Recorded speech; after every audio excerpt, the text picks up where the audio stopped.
ನಮಸ್ಕಾರ, ಇದು ಪ್ರವಾಸಿ ಪ್ರಪಂಚದ ಟ್ರಾವೆಲ್ ಬುಲೆಟಿನ್. ನಾನು ನಿಸರ್ಗ. ಈಗ ಹೆಡ್ಲೈನ್ಸ್.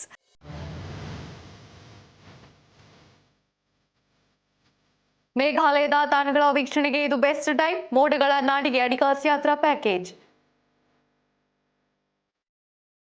ತಿರುಮಲನ ದರ್ಶನಕ್ಕೆ ಹೊಸ ರೂಲ್ಸ್. ವಿಐಪಿ ದರ್ಶನ ರದ್ದುಗೊಳಿಸಿದ ಟಿಟಿಡಿ ಆಡಳಿತ.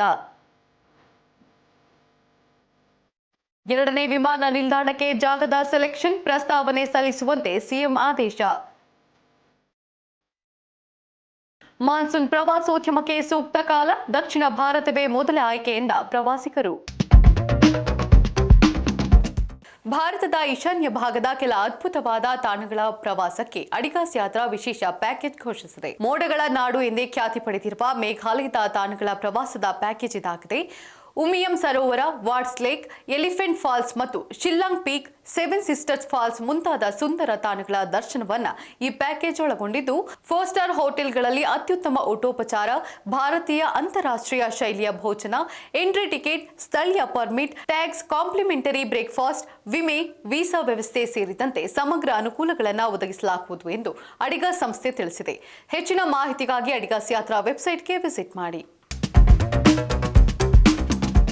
ತಿರುಪತಿ ವೆಂಕಟೇಶ್ವರ ದೇವಸ್ಥಾನದಲ್ಲಿ ನಿಗದಿಯಾಗಿರುವ ವಿವಿಧ ಧಾರ್ಮಿಕ ಕಾರ್ಯಕ್ರಮಗಳನ್ನು ಗಮನದಲ್ಲಿರಿಸಿ ಜುಲೈ 17ರಿಂದ ಸೆಪ್ಟೆಂಬರ್ 30ರವರೆಗೆ ವಿಐಪಿ ದರ್ಶನಗಳನ್ನು ರದ್ದುಗೊಳಿಸಲಾಗಿದೆ ಎಂದು ಟಿಟಿಡಿ ಆಡಳಿತ ಮಂಡಳಿ ತಿಳಿಸಿದೆ. ಪ್ರೋಟೋಕಾಲ್ಗಳನ್ನು ಹೊರತುಪಡಿಸಿ ವಿಐಪಿ ಶಿಫಾರಸು ಪತ್ರಗಳನ್ನು ಸ್ವೀಕರಿಸಲಾಗುವುದಿಲ್ಲ ಎಂದು ಮಂಡಳಿ ತಿಳಿಸಿದೆ. ಅಲ್ಲದೆ ವೃದ್ಧರು, ಅಂಗವಿಕಲರು, ಶಿಶುಗಳನ್ನು ಹೊಂದಿರುವ ಪೋಷಕರು, ಅನಿವಾಸಿ ಭಾರತೀಯರು ಮತ್ತು ದಾನಿಗಳಿಗೂ ವಿಶೇಷ ದರ್ಶನಗಳನ್ನು ಸ್ಥಗಿತಗೊಳಿಸಲಾಗಿದೆ.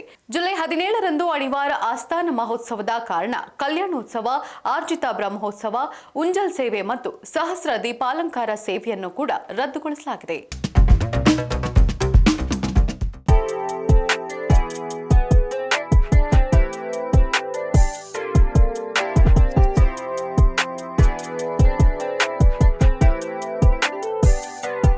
ಎರಡನೆಯ ಮಹಾಯುದ್ಧದ ಅಂತ್ಯದಲ್ಲಿ ಭೀಕರ ಬಾಂಬ್ ದಾಳಿಗೆ ಒಳಗಾಗಿ ಡ್ರೆಸ್ಡನ್ ನಗರ ಸಂಪೂರ್ಣವಾಗಿ ನಾಶವಾಗಿತ್ತು. ಆದರೆ ಯುದ್ಧದ ನಂತರ ನಗರದ ಪ್ರತಿಯೊಂದು ಐತಿಹಾಸಿಕ ಕಟ್ಟಡವನ್ನ ಅತ್ಯಂತ ನಿಖರವಾಗಿ ಹಳೆಯ ಶೈಲಿಯಲ್ಲಿ ಮರು ನಿರ್ಮಾಣ ಮಾಡಲಾಯಿತು. ಇಂದು ಈ ನಗರವನ್ನ ನೋಡಿದ್ರೆ ಅದು ಒಂದೊಮ್ಮೆ ಸಂಪೂರ್ಣ ನಾಶವಾಗಿತ್ತು ಎಂದು ನಂಬುವುದು ಕಷ್ಟ. ಫ್ರೌನ್ ಕಿರ್ಚೆ ಎಂಬ ಭವ್ಯವಾದ ಚರ್ಚ್ ಯುದ್ಧದಲ್ಲಿ ಸಂಪೂರ್ಣವಾಗಿ ಕುಸಿದು ಬಿದ್ದಿತ್ತು. ಸುಮಾರು 50 ವರ್ಷಗಳ ಕಾಲ ಅವಶೇಷಗಳನ್ನು ಹಾಗೆಯೇ ಸ್ಮಾರಕವಾಗಿ ಬಿಡಲಾಗಿತ್ತು. ನಂತರ ಮೂಲ ಕಟ್ಟಡದ ಪ್ರತಿಯೊಂದು ಕಲ್ಲನ್ನು ಗುರುತಿಸಿ ಅವುಗಳನ್ನು ಬಳಸಿಕೊಂಡೇ ಚರ್ಚ್ ಅನ್ನು ಮರುಜೋಡಿಸಲಾಯಿತು. ಕಟ್ಟಡದ ಮೇಲೆ ಅಲ್ಲಲ್ಲಿ ಕಾಣುವ ಕಪ್ಪು ಕಲ್ಲುಗಳು ಮೂಲ ಹಳೆಯ ಕಲ್ಲುಗಳಾಗಿವೆ. ಡ್ರೆಸ್ಡನ್ನಲ್ಲಿರುವ ಫಂಡ್ಸ್ ಮೋಲ್ಕಿರಿ ಎಂಬ ಹಾಲಿನ ಅಂಗಡಿಯು ಜಗತ್ತಿನ ಅತ್ಯಂತ ಸುಂದರವಾದ ಹಾಲಿನ ಅಂಗಡಿ ಎಂದು ಗಿನ್ನೆಸ್ ದಾಖಲೆ ಸೇರಿದೆ. ಹಾಗಾದ್ರೆ ಡ್ರೆಸ್ಡನ್ ಎಲ್ಲಿದೆ? ಕೆಂಪೇಗೌಡ ಅಂತಾರಾಷ್ಟ್ರೀಯ ವಿಮಾನ ನಿಲ್ದಾಣ ಮೇಲಿನ ಒತ್ತಡವನ್ನು ಕಡಿಮೆ ಮಾಡುವ ಉದ್ದೇಶದಿಂದ ಬೆಂಗಳೂರಿನ 2ನೇ ವಿಮಾನ ನಿಲ್ದಾಣವನ್ನು ದಕ್ಷಿಣ ಬೆಂಗಳೂರಿನಲ್ಲಿ ಸ್ಥಾಪಿಸಲಾಗುವುದು ಎಂದು ಮುಖ್ಯಮಂತ್ರಿ ಡಿಕೆ ಶಿವಕುಮಾರ್ ತಿಳಿಸಿದರು.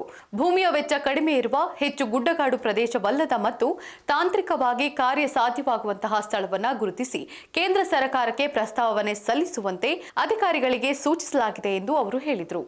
ಮೂಲಗಳ ಪ್ರಕಾರ ಬೆಂಗಳೂರಿನ 2ನೇ ವಿಮಾನ ನಿಲ್ದಾಣಕ್ಕಾಗಿ ಪರಿಗಣಿಸಲಾಗುತ್ತಿರುವ ಸ್ಥಳಗಳ ಪಟ್ಟಿ ವಿಸ್ತರಣೆಯಾಗಿದ್ದು, ಹಾರೋಹಳ್ಳಿಯು ಸಂಭಾವ್ಯ ತಾಣವಾಗಿ ಹೊರಹೊಮ್ಮಿದೆ ಎಂದು ತಿಳಿದುಬಂದಿದೆ. ಪ್ರವಾಸೋದ್ಯಮಕ್ಕೆ ಆಫ್ ಸೀಸನ್ ಎಂದು ಪರಿಗಣಿಸಲಾಗುವ ಮಾನ್ಸೂನ್ ಕಾಲ ಈ ಬಾರಿ ಪ್ರವಾಸಿಗರ ದೊಡ್ಡ ಆಕರ್ಷಣೆಯಾಗಿ ಹೊರಹೊಮ್ಮಿದೆ. ಜೂನ್ನಿಂದ ಸೆಪ್ಟೆಂಬರ್ವರೆಗೆ ಮಳೆಗಾಲದ ಸಮಯ. ಕೆಲ ಬಾರಿ ಈ ಸೀಸನ್ ಅನಾಹುತಗಳನ್ನೇ ಉಂಟು ಮಾಡುತ್ತದೆ ಎಂಬುದು ಪ್ರವಾಸೋದ್ಯಮ ಕ್ಷೇತ್ರದ ಮಾತು. ಆದರೆ ಈ ಬಾರಿ ಆ ನಿರೀಕ್ಷೆ ಹುಸಿಯಾಗಿದೆ. ಕರಾವಳಿ ರಾಜ್ಯವಾದ ಕೇರಳ, ಕರ್ನಾಟಕ, ಹಿಮಾಲಯದ ಭಾಗಗಳಾದ ಹಿಮಾಚಲ, ಉತ್ತರಾಖಂಡ ಮತ್ತು ತಮಿಳುನಾಡಿನ ಗಿರಿಧಾಮಗಳು ಹಾಗೂ ಸಾಂಸ್ಕೃತಿಕ ನಾಡು ಉದಯಪುರದಂತಹ ಸ್ಥಳಗಳು ಸಹ ಪಟ್ಟಿಯಲ್ಲಿವೆ ಎಂದು ವರದಿಗಳು ತಿಳಿಸಿವೆ.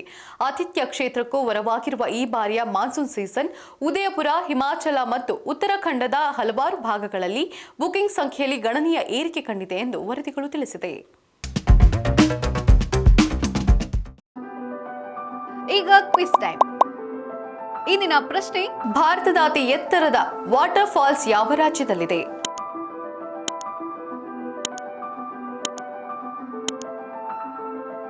ಸರಿಯಾದ ಉತ್ತರವನ್ನ ಕಮೆಂಟ್ ಮಾಡಿ ತಿಳಿಸಿ. ಇದಾಗಿತ್ತು ಇವತ್ತಿನ ಟ್ರಾವೆಲ್ ಬುಲೆಟಿನ್. ನೋಡ್ತಾ ಇರಿ ಪ್ರವಾಸಿ ಪ್ರಪಂಚ. ವಿಹಾರವೇ ವಿಶ್ವ. ನಮಸ್ಕಾರ.